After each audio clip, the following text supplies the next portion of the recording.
In the quiet, sun-drenched town of Tlaquepaque, a young man named Octavio sat in a small apartment that felt much smaller than its four walls.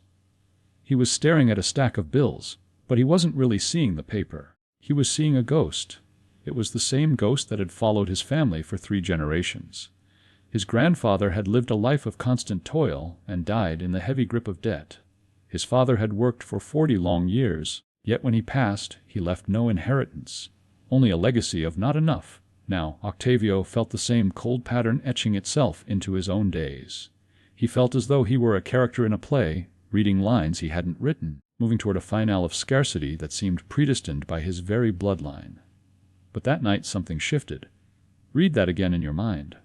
Poverty is not a blood inheritance, it is a mental inheritance. At that moment, Octavio felt a door, which had been rusted shut for a century, begin to creak open. He realized that the struggle of his ancestors wasn't a curse from God, nor was it a failure of their character. It was a mental blueprint, a design of lack that had been handed down from father to son like a heavy, leaden heirloom. Emmet Fox taught with absolute, unwavering conviction that divine wisdom never intended for any child of God to live in a state of not enough. God is the infinite source. A source cannot be limited. Therefore, if you are experiencing limitation, the blockage is not in the source. Barda, it is in the channel. Think of your life as a house. The great utility company, the divine mind, provides a current of infinite power to every socket. The electricity is there, 100% available, 24 hours a day. It doesn't care who your father was. It doesn't care what your last name is. But if the internal wiring of that house has a short circuit, the light cannot shine. The short circuit is what Fox called the poverty consciousness. Just as a family might transmit the color of eyes or the shape of a jawline, they transmit patterns of thought. You grew up hearing the creeds of lack. You heard your parents sigh over the kitchen table. You heard phrases like, money is hard to come by, or wealth is for people who aren't like us. These were not facts. They were false decrees. But because you heard them with the ears of a child, they were recorded into your subconscious mind as law. And because the subconscious mind is the builder of your body and your circumstances, it faithfully built a life that matched those decrees. You have been living in a house with a short circuit, wondering why the rooms are dark. But here is the truth that will set you free. You are the electrician of your own soul. The short circuit in your family line can be repaired today. Not through a stroke of luck, not through a new job, and not through a loan. It is repaired through the transformation of thought. Fox spent decades studying why some families seem to prosper without effort, while others struggled despite immense hard work. He found that the lucky families simply had a wealth consciousness, a mental habit of expecting supply. If you want to change the fruit on the tree, you must change the roots. In Oaxaca, a woman named Remedios lived for 42 years believing that being poor was her very identity. It was her place in the world. But when she heard the teaching of Emmet Fox, that the abundance of God knows no favorites, her mind began to ask a dangerous, beautiful question. That question is the beginning of your freedom. The moment you begin to question the laws of lack you inherited, the divine mind immediately begins to work in your favor. The short circuit begins to heal. You are not destined to repeat the history of your father. You are not bound by the limitations of your grandfather. You are a direct expression of the infinite. Stop looking at your bank account to tell you who you are.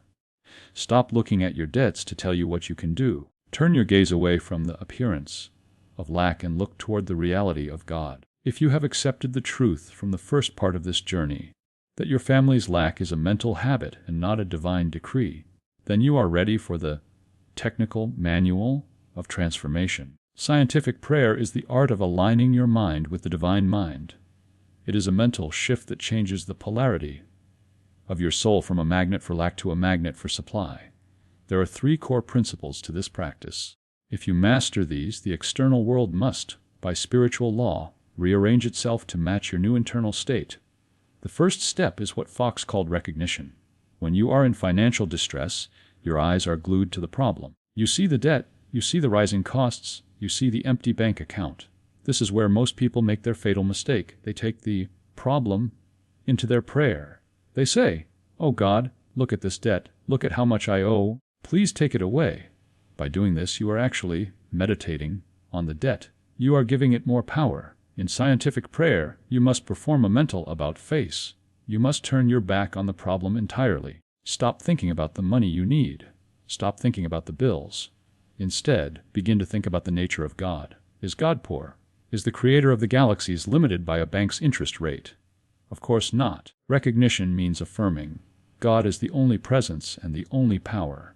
If God is the only power, then the appearance of poverty has no real power. It is a shadow, and a shadow cannot fight the light. The moment you genuinely recognize God as your source, you stop granting power to your circumstances. And when you stop giving them power, they begin to lose their grip on your life. The second step is unification. This is where you bridge the gap between the infinite source and yourself. Most of us were taught that God is out there, and we are down here. But Fox reminded us of the Master's words, "The kingdom of heaven is within you." You are not a separate, lonely island trying to signal a passing ship for help. You are a branch on the vine. The same sap that flows through the trunk flows through the branch. Unification is the conscious act of saying, "I and my Father are one." This means that the intelligence of God is your intelligence. The wealth of God is your wealth. The peace of God is your peace. Think of a golden pipe connected to a mountain reservoir. The pipe does not own the water, but because it is connected, the water flows through it effortlessly. Your only job is to stay connected through your thought. If you feel separate, you feel lack. If you feel unified, you feel supply. The final and most powerful step is realization. This is the golden key to the subconscious mind. Most people pray in the future tense. They say, "God, please help me next week," or "I hope I will be prosperous soon." But the subconscious mind does not understand the future. It only knows no doubt. If you pray for something to happen someday, your subconscious will make sure it stays someday, always just out of reach, like a horizon you can never touch. Emmet Fox insisted that you must pray in the eternal present. Realization is the act of feeling the truth of your abundance before it shows up in your hand. It is the click in your mind when you stop wanting and start knowing. You do not pray to get money. You pray to realize that the supply is already yours in the spiritual realm. Imagine you have $1 million in a bank account, but you have lost your debit card. You are still a millionaire, even if you can't buy a loaf of bread this second. Your prayer is not asking for money. It is the process of finding your card and remembering your balance. Scientific prayer is claiming your spiritual balance. Fox taught his students to use the golden key whenever they felt fear. The rule was simple: stop thinking about the trouble, whatever it is, and think about God instead. If you are worried about a payment, don't try to solve it with your worried mind. Stop, be still, and think about the infinite opulence of the universe. Think about the millions of leaves on the trees. Think about the billions of stars. Think about the effortless way the earth turns.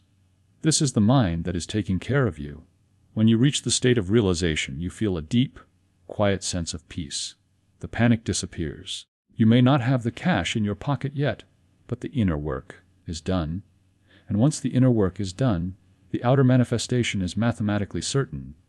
The law of mind is just as reliable as the law of gravity. If you change your mental equivalent, the image of yourself you hold in your heart, the universe and MUST provide the physical equivalent. In the next and final part, we will discuss the metaphysical treatment, the specific 5-step drill to break the most stubborn family patterns, and how to handle the point of no return where your life changes forever. But for this moment, take a deep breath. Stop asking. Start recognizing. You are not waiting for God to move. God is waiting for you to recognize that He has already moved. The supply is here. The light is on. The short circuit is being repaired.